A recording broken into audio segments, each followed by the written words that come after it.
Bismillahirrahmanirrahim. Assalamualaikum warahmatullahi wabarakatuh. Waalaikumsalam warahmatullahi wabarakatuh.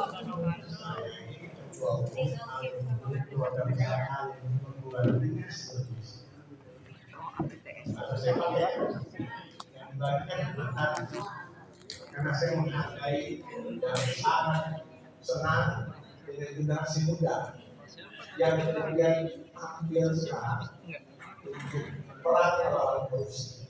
Karena kami sudah bertemu senior dengan Ananda mungkin yang 32 tahun, saya sudah umur 60 tahun.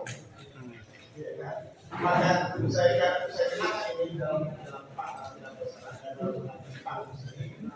untuk menghargai dan salutnya saya kepada anda semua kalian dari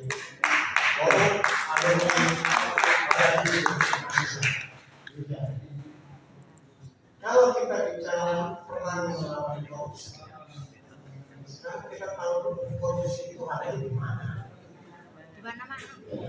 Korupsi biasanya dalam definisi ada di tempat uang keluar, di tempat uang masuk, dan di tempat perizinan.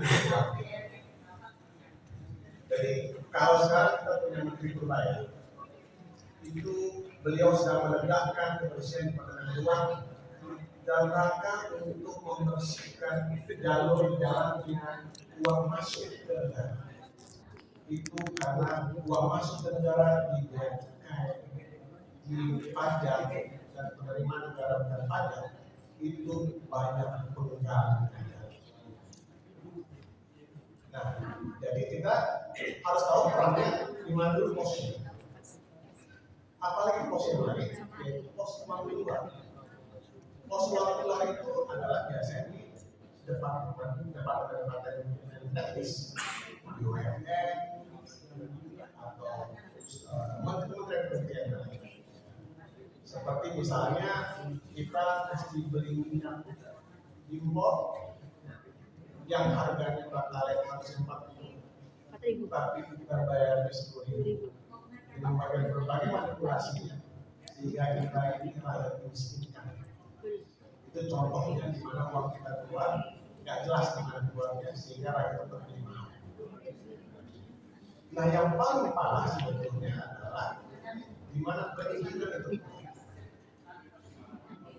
Setelah terjadi makar, jadi rasa manipulasi, serta perizinan itu biasanya yang banyak menentukan adalah di mana di undang-undang, di peraturan-peraturan. Siapa yang buat? DPR.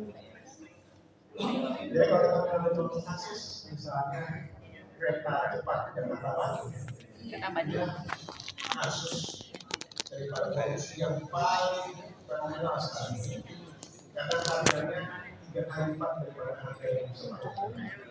Di situ tidak ada fakta, terjadi dari situ manipulasi tender, di situ terjadi korupsi, di situ terjadi pembesaran biaya-biaya. Nah, sebaiknya kita itu mencari satu objek. Kalau kita bilang perang melawan korupsi, korupsi yang mana? Di tempat uang keluar, cari tempat uang masuk.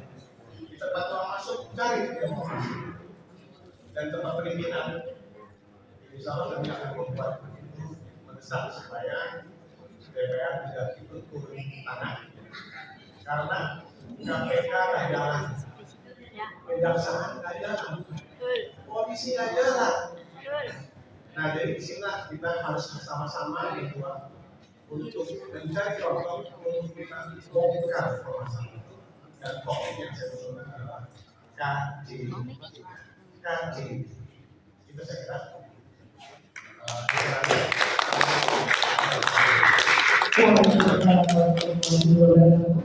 kasih kepada Bapak Dr. Hanis Heggelson selaku Ketua Perwakilan Besar AUM di seluruh Indonesia. Sekali lagi kami ucapkan terima kasih. Selanjutnya akan dilanjutkan oleh Profesor Taufik Baharudin selaku Ketua UI Watch yang juga akan menyampaikan aspirasinya Tentunya dengan segala hormat kami persilakan kepada Bapak Profesor Taufik Baharudin disilakan.